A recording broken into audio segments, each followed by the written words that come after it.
Falando em ministros... Vamos lá. Relator da CPI do crime organizado propõe indiciamento de PGR, Toffoli, Moraes e Gilmar Mendes. Cara, eu vou falar um negócio seu, Alessandro, né? Alessandro... Qual é o nome dele? Alessandro Vieira, né? Cara, vamos lá. Esse cara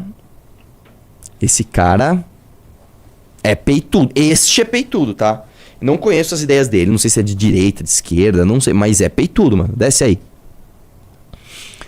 O relatório final da CPI do crime organizado, apresentado pelo senador Alessandro Vieira, do MDB do Sergipe, pede o indiciamento de 3 ministros do Supremo e do PGR, Paulo Gonet. Cara, o Alessandro Vieira, ó. Só explicando pra você sabe que assim, toda CPI, você trabalha tal, e o presidente, né, ele apresenta um relatório. Este relatório, ele dá indicações. Eu vou dar um exemplo do que já aconteceu na Assembleia. Quando eu participei da CPI das universidades, a gente fez um trabalho lá de investigar os caras e tal, e como o relator era um bosta, tá? Como você tinha ali no trabalho a Valéria Bolsonaro, o Gil Diniz, esses caras todos, tinham o Douglas Garcia, que só faziam perguntas idiotas e tipo assim, o senhor doutrina na sala de aula? Aí o cara, mas eu sou... Como é que chama o cargo máximo? Eu sou reitor, eu não posso doutrinar ninguém, cara, nem dou aula, né? O senhor está com as contas públicas em dia? O cara mostrava, olha, cara, de acordo com as contas que eu tenho que pagar aqui, tem uma questão previdenciária, né? A maior parte dos custos do departamento pessoal vão com professores que nem estão mais na ativa. São professores aposentados, né? Então, o relatório da CPI das universidades que eu participei foi um absurdo de fraco, foi uma bosta. Foi horrível, tá? Então, o relator é muito importante. O relator é extremamente importante. Vou falar, mano. Quem trabalha de verdade no relatório de uma CPI, trabalha demais. Eu não conheço os assessores do relator do Alessandro Vieira, mas eu tenho certeza que eles tiveram muito trabalho para fazer esse relatório.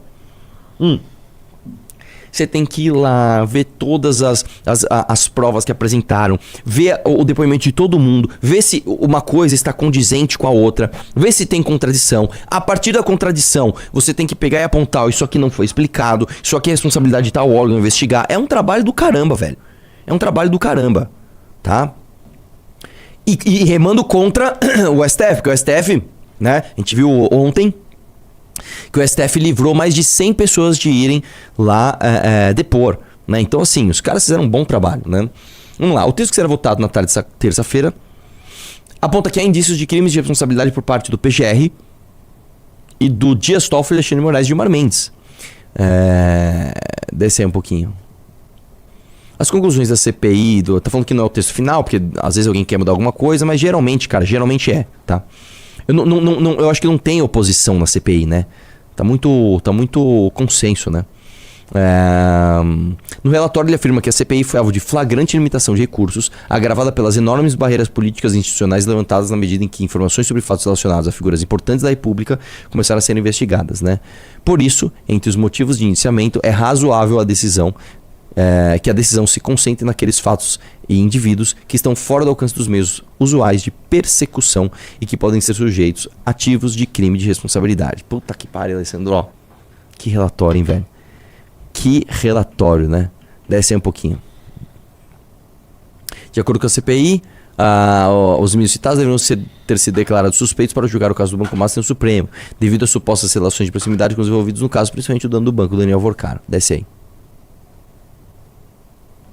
Aí, crime de responsabilidade. Ele fala que o Toffoli e o Moraes proferiram julgamentos quando, por lei, eram suspeitos na causa, né? Tem ali, proceder de modo incompatível com a honra, dignidade e decoro de suas funções. O ministro Gilmar Mendes proferiu julgamento quando, por lei, seja suspenso na causa. Desce um pouquinho. Procurador-Geral da República ser patentemente desidioso no cumprimento de suas atribuições. Segundo a lei, isso significa proceder de modo incompatível com a dignidade e decoro do cargo, né? E aí fica mostrando ali a relação deles, que todo mundo já sabe, né? O Toffoli tinha basicamente uma sociedade com o cara, né? Comprou cotas daqueles fundos podres que alavancaram e ficaram gigantes. E o Alexandre de Moraes, que segundo algumas reportagens, segundo a CNN, se não me engano, o caso dele é ainda pior do que o Dias Toffoli, ele simplesmente tinha um contrato de 129 milhões para defender o Master, né? Se encontrou com o Lula, se encontrou com o Daniel Vorcaro, né? Fez reuniões com o presidente do Banco Central para tentar ajudar o Master. Assim, cara, eu contei, alguém, quando a gente tava vendo esses casos, alguém no grupo nosso mandou assim, falou, cara, a gente tá tão acostumado a falar, né, de roubalheira e tal, que a gente não costuma falar uma coisa, mas os caras são muito bandidos, né? Uma pessoa mandando no grupo aqui, pô, os caras são muito bandidos, né? Para e pensa um pouquinho, os caras são muito ladrão, né, velho? Né? Mandaram no grupo, né? É, foda.